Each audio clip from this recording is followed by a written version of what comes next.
Welcome to Samba Samba. Enjoy the video. In this video, I will explain how to use Mac Recovery Mode.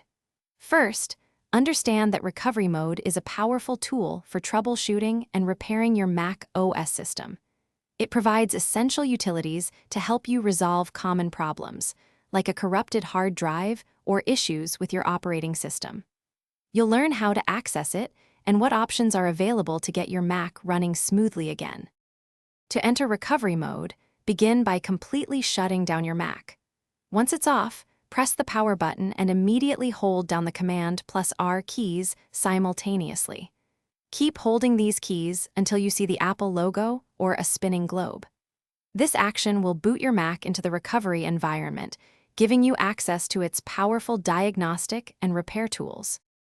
Once in Recovery Mode, you'll see the Mac OS Utilities window. Here, Disk Utility allows you to repair or erase your internal storage. The Reinstall Mac OS option lets you install a fresh copy of the operating system without erasing your personal files.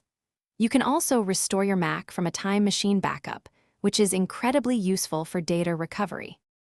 When you've finished using Recovery Mode, you can exit by simply restarting your Mac. Go to the Apple menu in the top left corner and select Restart. If you've just reinstalled Mac OS, your Mac will automatically restart into the new installation. Always ensure you've completed any necessary repairs or installations before exiting to prevent further issues. Thanks for watching. Consider subscribing if we helped you.